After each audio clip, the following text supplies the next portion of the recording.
Mira Holt had never owned anything worth stealing, which was, she supposed, its own kind of freedom. She was a tinker by trade. Pots, kettles, the odd broken lock, the occasional plow that had bent itself on a stubborn rock, and she worked out of a cart that her mule, Toad, hauled along the river towns of the Ashland Valley. She was 31, unmarried, with hands permanently stained gray from solder and a back that ached more each winter from sleeping on cartboards. She had exactly 11 silver marks to her name when she first saw the boat, and looking back, she would always think of that as the moment her life quietly turned a corner without asking her permission first.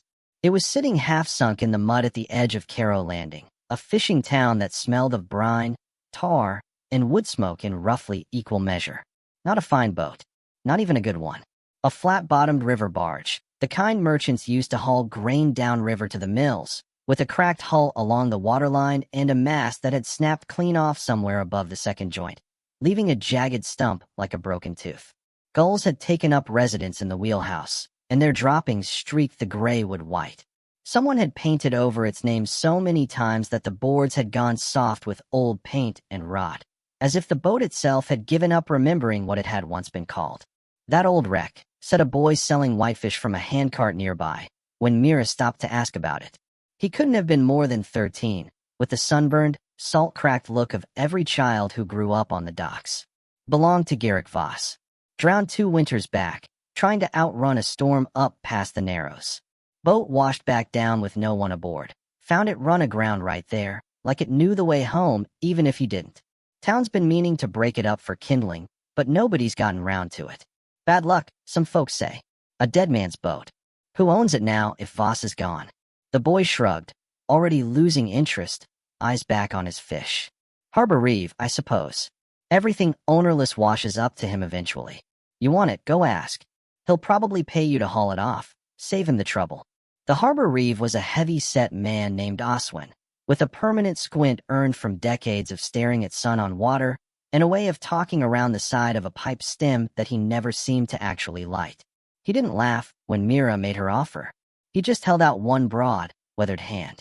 1 copper, he said, and you sign a paper saying it's yours, problems and all, so nobody comes knocking on my door when it sinks under you in open water and drowns you proper.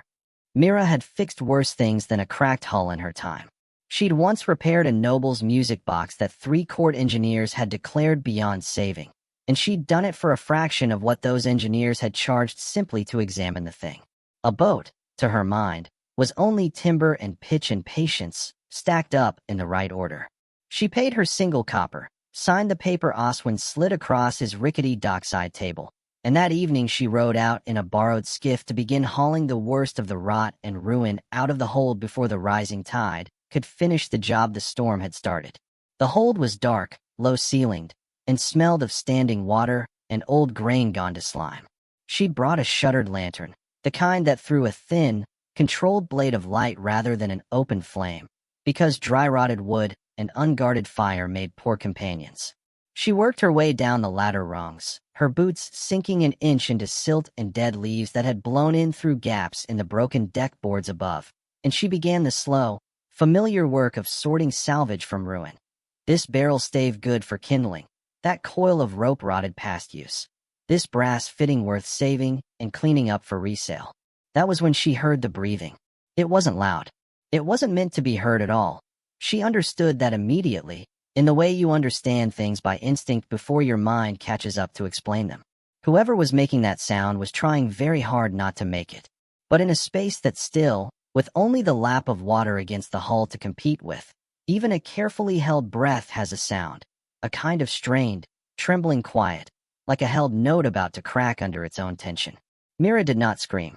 She had learned a long time ago, growing up in a house where her father's moods could turn a room dangerous in an instant, that screaming was very often the thing that got a person hurt, not the thing that saved them.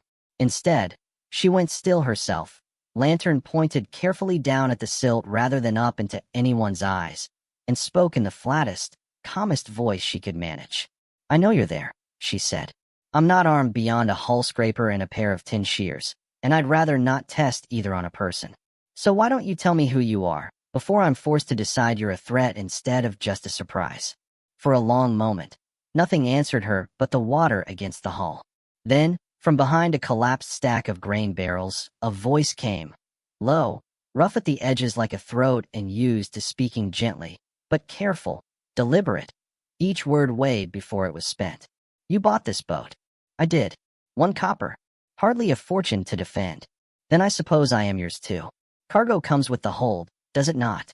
Mira raised the lantern slowly, giving whoever, whatever, it was time to adjust, time to decide whether to bolt past her into the dark water beyond. What unfolded from behind the barrels was not quite what she'd braced herself for, though she couldn't have said exactly what she had expected instead. He was tall enough that he had to stoop beneath the low-deck beams, broad through the shoulders in a way that strained what remained of a torn leather jerkin, his skin a weathered gray-green, with a single curved tusk jutting from his lower jaw. The other tusk was broken off near the root, the scar long since healed into smooth, pale tissue. An orc, hiding in a dead man's grain boat, in a town that would have hanged him from the harbor crane, without ceremony or trial, if anyone else had found him first. You're not going to scream, he said. It wasn't quite a question, though it carried the shape of one. You're not going to eat me, Mira said. Probably. Something that might have been the ghost of a laugh crossed his face. There, and gone again, like a fish breaking the surface and vanishing. Probably, he agreed. His name, he told her eventually, once she had made it clear she had no intention of running for the reeve, was Korgath Ashtom, though he admitted that most humans who'd ever needed to address him directly had simply called him you, or something considerably less polite. He had been a soldier once, fighting for a warlord 3 valleys east whose name Mira didn't recognize, and whose cause Korgath spoke of with a flatness that suggested he hadn't fully believed in it even while bleeding for it. When the war ended, badly, for his side, most of his company had been killed in the chaos of retreat or hunted down in the weeks after. He had run, because boats had a way of carrying a person far from wherever they'd started, which was, in the end, the whole point of getting on one. He'd stowed away aboard Garrick Voss's grain barge 11 days before the storm that killed Voss, hiding among the sacks of barley, intending to slip off quietly at the next port and disappear into some other, smaller life. Then the storm had come, sudden and vicious the way river storms sometimes were, and Voss had gone overboard trying to save his cargo, and Korgath, who could not swim, he admitted, an orc's frame was not built for floating, had lashed himself to a deck cleat with what rope he could find and prayed to gods he wasn't certain he believed in that the hull would hold. It had held, badly, and washed back downriver to the very town it had left, and there it had sat, half sunk and forgotten, with Korgath too afraid to come ashore by daylight, and too afraid to risk the swim by dark. He had survived on rainwater collected in an overturned helmet and the last of the spoiled grain, and, when that ran out, on the rats that came aboard hunting the same. 2 winters, Mira repeated, when he had finished. You've been living in this hold for 2 winters. Coming out at night, sometimes, when the moon was thin enough not to show me. He said it like a confession dragged out under pressure. I am not proud of how small I let my life become, Tinker. Mira sat back on an overturned barrel and studied him for a long moment. Really studied him. The way she studied a broken kettle before deciding whether it could be saved, or whether the metal had gone too thin and brittle to hold a patch. He didn't look like the stories her father used to tell to frighten her into obedience as a child. He looked like a man, and she found, somewhat to her own surprise, that man was the word her mind reached for, who had been frightened for 2 years straight, and had simply run out of places left to be frightened in. Well, she said finally, breaking the silence. I didn't buy a boat, it seems. I bought a problem with a cracked hull. Might as well fix both at once, since I'm already here and the lantern's already lit. It would have been simpler, certainly, to walk back to Oswin's office and report what she'd found. There was a bounty post in Carrow Landing, same as in every river town along the Ashland. Old wartime habits died slowly, and there were still men with coin who'd pay handsomely for an orc soldier's capture, were criminal or not, guilty of anything specific or not. 11 silver marks would have become considerably more than 11 silver marks by morning.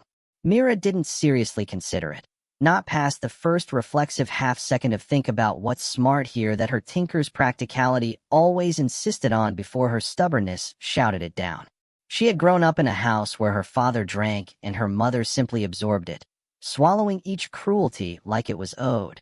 And Mira had decided very young that she would rather be poor and unafraid of her own conscience than comfortable and complicit in something cruel. A boat with a leaking hull and a soldier with nowhere left to go were, in her private accounting, the same kind of job. Things other people had already given up on, that maybe just needed someone patient enough to try a little longer.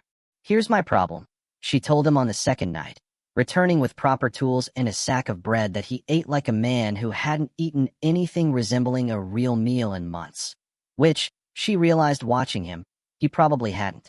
I can fix this boat. I'm good at fixing things, it's the one thing in life I'm reliably good at. But I can't fix you hiding in it forever. Sooner or later someone hauls this wreck in for real repairs, or the reeve comes round to check on his copper sail out of simple nosiness. And then what becomes of you? Korgath was quiet for a while, picking apart a heel of bread with fingers too large and too deliberately careful for the small task, like a man who had trained himself out of breaking things by accident, out of long practice and necessity. I had thought, he said slowly, that I would simply wait, until I thought of something better. I am good at waiting, Tinker. I am not good at deciding. 2 years of waiting hasn't produced much of a plan, by the smell of things. No, he admitted, and there was real, dry humor buried in it now. It has produced rust and rats and a very bad smell, which you are too polite to mention directly. Mira laughed before she could stop herself, a short, surprised bark of a sound, the first real laugh she'd let out in weeks, because tinkering alone on long river roads rarely gave a person cause for it. I wasn't going to say anything. You were thinking it very loudly. The plan, when it finally came together, came from Mira, because plans were the thing she was genuinely good at, not grand, sweeping plans, but small, practical ones, built the same patient way she built a repair, piece by piece, testing each part for soundness before trusting it to bear any real weight. There was a settlement 3 weeks upriver, past where the Ashland forked into the high country, called Grayfin Hollow. Mira had passed through it twice before on her tinkering circuit. It was a mixed town, built largely by people who'd had nowhere else left to go once the war finally burned itself out. Deserters from both sides, refugees, a handful of orcs who had laid down whatever cause they'd once fought for and decided that surviving quietly mattered a great deal more than which banner they'd once marched under. It wasn't paradise, by any stretch. It was poor, the soil was stubborn and rocky, and the town was deeply suspicious of strangers on principle. But nobody there asked too many pointed questions about where a person had come from, so long as they pulled their share of the weight and didn't drag trouble down on everyone else's heads. I know the way, Mira said. I know the headman, a little, or at least I know of him by reputation, which counts for something out here. The boat won't make the journey, not in the state it's in, and frankly it would draw exactly the kind of eyes we don't want anyway. But over land, on foot, keeping close to the tree line, 3 weeks, maybe less if the weather holds steady. And the boat itself? I'll fix it after. Or I'll fix it along the way, trading work at way stations the way I always do. The boat was never really the point of any of this, Korgath. It was a coppa's worth of curiosity that turned into something else entirely. He studied her in the thin lantern light, his expression carefully unreadable in the way of someone who had spent 2 long years learning to keep his face perfectly still, in case stillness was the only thing standing between him and discovery. Why would you do this for me? You do not know me, Tinker. I have killed people. Soldiers, mostly, but people all the same. I know, she said simply, not flinching from it. I'm not going to pretend that doesn't matter, or pretend I understand what it costs a person to carry that kind of weight afterward. But I've also watched you eat plain bread like it was the first real kindness anyone had shown you in 2 years, and you still split it 3 ways with the rats who kept you company down here, even though you didn't owe the rats anything at all. I think that tells me enough about you to make my decision. He didn't answer that, not in words. But the next morning, when she returned to the boat with a second traveling pack and sturdy boots bought with the last of her silver, he was already waiting up on the open deck in the gray dawn light, standing fully upright in open air, for the first time in 2 years, not hidden away at all.